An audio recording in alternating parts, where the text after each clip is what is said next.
Thank you so much, Waziri, for hosting us at your most humble office. Asante sana. So we have a few questions to you concerning school reopening, considering teachers are being expected to report back to school on 28th this month. So do you think that students will be safe from the virus now that the curve is seemingly flattening, or shouldn't we have waited for the curve to actually flatten completely? It is safe to reopen because reopening of schools was based on the premise that there is no coronavirus, or coronavirus is now manageable. And manageable means that the curve of infection either flattens or begins to flatten, okay, or consistently proves that it is flattening. And in medical terms, that has been proved to be at a percentage of the infection percentage to be 5 or 4% over a period of 14 days. Okay. That means the curve is flattening. Not that it has flattened, but it is flattening. That is a safe time to return the children to school. And we cannot say that children should only return to school when the curve flattens. We are opening. Which date? I will ask you humbly to allow the president to announce on Monday. We will be addressing the nation in his 12th address. Okay. How the school will be reopened, okay, and what time it will reopen. The president will say. Okay. After that, I will come back to you to explain the entire process. Because some would say that students are being used as the sacrificial lamb, because you are being the first, schools are being the first to be reopened. You've not removed yet the curfew is still there, but you're calling students back to school. Yeah, I have heard that argument, and fair enough. The people who are propagating the proposition are right and wrong. Nobody has said that schools will reopen before curfew is lifted. Okay. Nobody has said that schools will be the first place to reopen. But teachers of course have been called back to school. Yeah, they have been recalled. And to which date? We have not known whether curfew will be lifted before. Okay. Those are some of the things that people are ignoring. And we know churches have been opened, okay, though under restricted conditions. And those are the same conditions we'll impose on our children. And we haven't seen casualties in churches. We haven't seen casualty in gatherings, okay, that have been allowed by government under strict conditions. We have also not seen casualty in various ceremonies. We cannot just throw our children and leave. We'll just say, let's reopen schools safely. Let us monitor the first few days, okay, second few days. And if this thing will not bring more danger as opposed to now when knowledge is receding, then we'll open schools completely into the unknown future. And what happens if there's a spike in COVID-19 cases? It will be addressed on a basis-to-basis cases. Okay. Schools will be required under new conditions to provide means of isolations.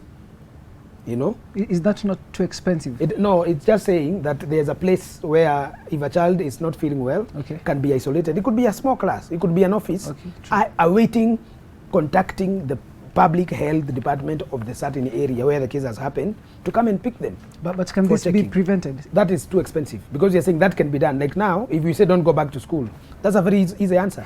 That we are not reopening, that's a very easy answer. But what are the ramifications for not opening schools now? We have been out of school for 6 months. We have seen what is happening in our societies. Sure. We have seen the effects in our children.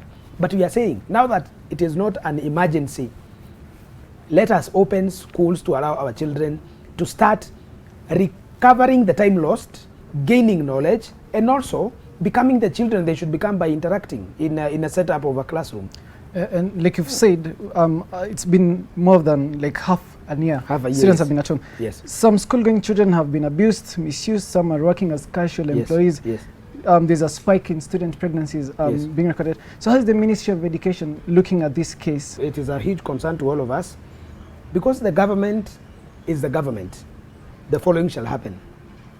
Every child who is working as a laborer, whether in the home they are born or out of the home they are born, upon the declaration that school have been reopened, we will use every available means to take the children back to school. Okay. The government has system all the way from the president to the village elder in Nyumba Kumi initiative. But it could happen. Now, look at most private schools and offbeat institutions have been closed completely already. Yes. Some including a school that we featured on Switch TV. A school had been turned to a rental house. Yes. We saw somewhere that a school has been turned to, the owner of the school is using it for keeping his chicken. Yes. So what happens to these students who go to these schools that have been closed? Where do they go? Thank you very much. Let me just start by telling you, over 75% of our children are in public schools. The rest of the 25 are highly encouraged to realign themselves with the existing public facilities around the place they live. Come to the public schools. They may not be as envisaged as you have in the mind comparing with where you are, but come nevertheless. We will offer learning the way it is offered to other schools and children who attend them. Won't there be congestion? No, there won't be congestion. By the only problem we have is in semi-urban areas. Okay. So to my next question, according to CS Magoha and the entire government, the 2020 academic school calendar was cancelled. So will it have to be resurrected again, considering students are being recalled back to school? We have determined the time that was lost, and we know since March we have lost academic time equivalent to 20 weeks. So the day that we shall reopen, which I will not mention as I said before, from that time we will start now recouping time, saving time, trying to minimize holidays as much as possible, trying to get off curricular, extracurricular time, that is drama, sports, put them into academic time, and spill over all the way to when we will have recovered all the time that was lost. So that if you're supposed to have finished class 8 in 2024, and this year was supposedly lost, we will see, even if you won't finish in 2024, you will finish in 2025 March. The government has allocated some 1.9 billion to produce and distribute desks to public schools. So is the government planning to disburse more funds to help in school reopening process? Government has no plan of disrupting money flow, to answer your second question. Okay. So the money that was supposed to have been released in August will be released in August. Okay. The money that was supposed to be released in January will be released in January. Will there be mass testing of students, teachers, workers, and distributing maybe face masks, sanitizers to schools, to students as they report back to school? And you've mentioned you are not planning to disburse more funds. So what is expected to happen? First of all, it is a big no for mass testing. Okay. We are not going to force teachers to be tested, neither are we going to force the students to be tested. That is an exercise which we have ruled out. 2, masks and sanitizers as different entities. It's clear that the government has been distributing free sanitizer produced by the Ministry of Petroleum, State Department of Petroleum. Petroleum. So those sanitizers that are produced for public use will be distributed to schools. Okay, we need 16 for primary school is 8 million. We will need 8 million masks. Okay, and every child will need 2, at least for a month, washable and reusable. True.